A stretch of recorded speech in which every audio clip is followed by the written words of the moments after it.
Methadone music.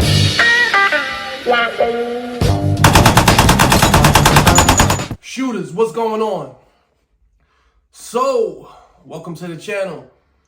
Looking to talk about the Sig Macro X and the Canik Mete MC9. All right. So, subcompact versus a micro compact, if you will. And these two firearms are the latest in my lineup for the EDC. Right now, I'm running the Sig Macro for probably a little less than a year now. Been running it, and I gotta be honest, Sig got this one right. Sig got it right. The firearm itself,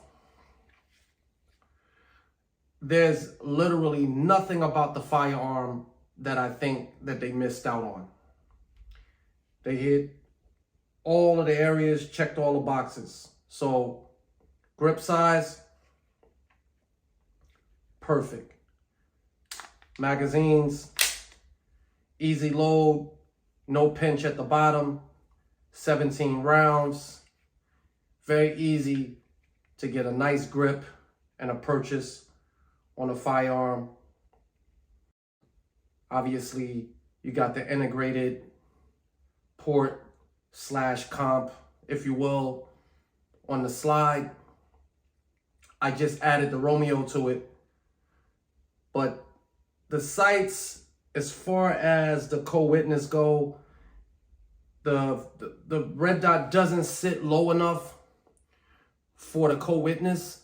So on the Romeo, they actually added a rear sight to the top to kind of be able to co-witness with the front, which, in all honesty, it's a little bit higher in height, so not sure how co-witnessing or how good those rear sights with that front sight will be. Haven't tried it yet.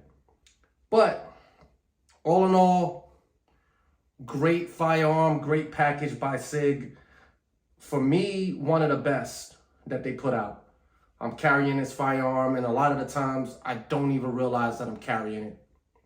Can't even tell that it's on me. Perfect. Added the Holosun light to it just to kind of test it out, and been running some drills from the holster, and I'm pretty satisfied with the overall package. So Romeo, Holosun light, and I'll probably add the Magwell. So right now, I've been running the Canik Mete MC9 for about a week now, give or take. Picked up the Vortex Defender red dot for this, looking to get some magazines. So I've been having problems with the magazines ejecting. So they're ejecting here, and maybe it was just a matter of running some rounds through and getting some range time in. Prior to today, I was not getting easy ejections. The magazine wasn't even dropping out on its own. So, clear firearm, extended slide release, ambidextrous on the Canik. Easy takedown lever. Rear sights are, the co-witness with the Defender is on point. I can pretty much see the front sight right through the rear sights over top of the Defender. So the optic cut is pretty low. Great, has that RMS shield footprint. So pretty much any of the sub or micro compact red dots, the smaller red dots, will fit the Canik. Got a holster on the way. Looking to do some drills later this week. Hopefully got a review coming on the holster that I got on deck. So overall, a good solid firearm. Much similar to the SC Elite. had that same weird back here where it kind of cuts off, and when you go to purchase, there's a little gap in your hand. But I pretty much need this 15 round magazine just to get a full purchase on this firearm, as you can see. Without that 15 round mag, I can't get a pinky on it, and I'm not enjoying the experience of shooting it without it. I see a lot of people in the comments talking about the magazine that comes with it, the 12 rounder. Everybody's experience is going to be different. For me, I got big hands. Pretty much my hands cover the entire firearm. So the 15 round mag for me is a must. It's a must, period. That's not a debate. Been noticing a lot of feedback in the comments about the firearm and the fact that I took it straight to the range. Hey, listen, man. Again, and like I said, Canik's not known for their reliability. That's pretty much not their calling for the Canik firearms. It's all about budget, getting a good package wrapped up in a good price. And for the most part, the competition firearms have been awesome. I'm a big fan. I'm running the Canik Rival Steel as my primary full-size firearm right now. Love it. So out of the box, Canik never disappoints. But for me, in my opinion, the everyday carry segment for Canik has kind of been where they've been lacking.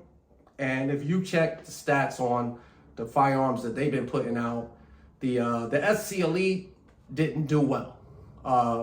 You check the pricing, and you can go out and buy a SC Elite for pretty much the same price as this MC9 right now. Price has never really changed. It's in that $399 to $430 range. Came with a slightly better holster out of the box. A little bit more steel, slightly longer. But without a doubt, the Mete MC9 has been on point, has definitely been a better shooter, definitely been a more accurate shooter, hands down, hands down. Would have liked to see maybe a color on the front sight. It does have the white front sight, but we can nitpick about anything. For the most part, for the price range, Canik never disappoints. So, to talk a little bit about my experience so far. Man, this thing runs. The Mete MC9 has been, for the most part, dependable. On the first day to the range, I ran 50 rounds through it, straight out the box, from the counter right into the range, right down lane. And I had a couple of failure to feeds in that first magazine. The only issues that I've been having consistently is I don't get a lock back on that last round. I'm not getting a lock back on the last round, period. Maybe I've gotten it twice, and I've put easily 500 rounds through the MC9. I'm not getting it to lock back on that last round. For the most part, the reliability has been pretty good. Pretty much what I expect from a firearm. I hear a lot of people commenting about not lubing the gun, not breaking it down and cleaning it. Listen, this firearm's brand new. It's got lube. They lube it. They do test fires. They shoot the firearm prior to even sending it to these stores. I'm looking to push the firearm to the limit, check the reliability. I want to run it. I'll put rounds down range. I'll put rounds through this firearm and then clean it when I'm ready to clean it. It's as simple as that. Everybody's got their own ritual for what they do when they start out with a firearm. In this case, because it's a gun that I'm going to carry, yeah, I'm going to push it to the limit a little bit. I need to know that it's dependable before I carry it and trust my life with it. And right now, the Macro's been great. And that's pretty much my first firearm in the rotation. So the comparison. Overall, we look at the length on the two, and I'll put the stats up. They're pretty close in length for the most part. The Macro slightly longer. Obviously, as I said, the grip is longer on the Macro. Weight-wise, similar. The Canik, I gotta admit, they got it right. They got it right. As far as a rotation piece in my everyday carry, I still got the Macro in the front of the Canik. But I'm learning to really, really like the Meta. I'm really learning to like it. I can run it pretty fast. I got it in my opinion, it's very accurate for a micro compact. I haven't shot a micro compact that has been more accurate than the MC9. The closest for me has been the Ruger Max 9. I thought that was a pretty accurate firearm as well. Actually very similar in size and length of the grip and capacity. But for the most part, this combination of the Canik Mete MC9 with the Vortex Defender did not disappoint downrange. So very nice. For the money, can't be beat. Period. Can't be beat. Although you can pick up a Meta subcompact firearm, subcompact or compact in that same price range. So I see a lot of the people in the comments talking about what do I expect for $400. Well, if you've been following Canik, if you've been watching Canik, to be honest with you, $400 gets you a whole bunch of guns in the Canik lineup. Shit, when I first copped the TP9 SFX, I paid $429 for that gun. And that's a full-size 5-inch competition firearm. So, you know, when it comes down to my dollars, yeah, I want the most, like anybody should want. I want the most that I can get for my dollars. And I felt like budget-wise, it didn't blow me away for the money. Again, you can pick up the Meta in a compact or subcompact in that same $400 to $450 price range right now today.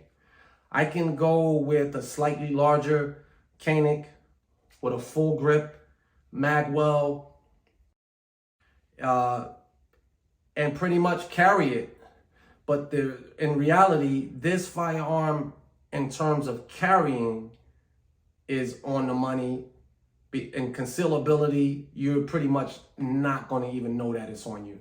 And that's pretty much the box that they're trying to check off with this firearm. Something that you can conceal. You're not going to be concerned about printing with the MC9 and still get a very accurate shot. Still getting accurate shooting downrange. And they did not miss. They did not miss on that. But budget-wise, again, a lot of Caniks in that $400 to $450 range. So when it comes to what I want for the money, yeah, I want everything that I can get for the money. Because I'm looking at this and I'm saying, hey, I bought an SFX for almost the same price. And I got plenty of optic plates out of the box. I got a decent, slightly better than the holster that came with this firearm. but still not disappointing. Overall, very good firearm. So the comparison, macro, downrange, I feel like the MC9 and macro are very close in terms of accuracy. As far as carrying, they're both awesome firearms. The Canik would carry a little bit better because the grip is shorter, less room for printing if you're carrying, especially if you're carrying appendix. So I'm really feeling the macro in terms of overall checking off all the boxes. I'm going to show you some footage downrange so you can see these guns side by side and pretty much what's going on.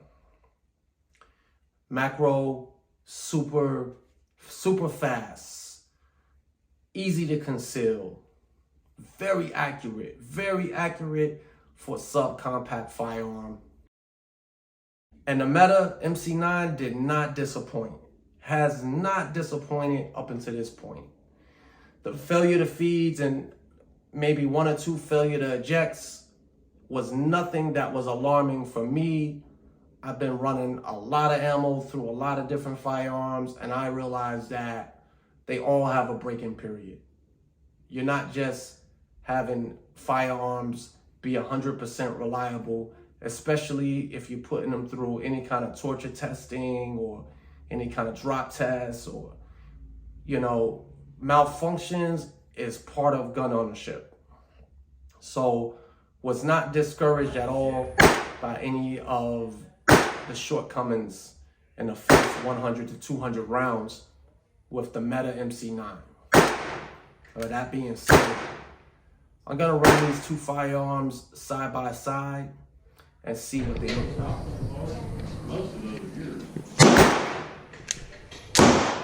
You're giving it a chance to. Okay, I won't hold it. The Canik does work here. Look at that. Dead on center, the first shot. The grouping is definitely on point. Everything in that X ring, man. Keyholes, the whole deal. This is a micro compact at about 5 yards. Just checking the accuracy. So we switch over to the macro. Here we go. Let's see what these groupings look like. 6 o'clock, dead on. Look at that. Wow. And the groupings even tighter in this stream of fire. Couple of flyers, but look at how tight that group is in the middle. Nasty. That's not good. Sig Macro. Canik Mete on deck. All right, so here we go for accuracy. And first shot, dead on. Unbelievable. And these are 1/2 inch pasties on an A-zone. Was able to hit 2 with the Sig. So far, none with the Canik. Not able to hit the pasty. 5 rounds apiece. And once again at the bottom, the Sig. Boom. Again. Crazy. 2 times. And even the first shot was very close. And that's a 1/2 inch at 5 yards. 1/2 inch dots. These compact firearms are crazy.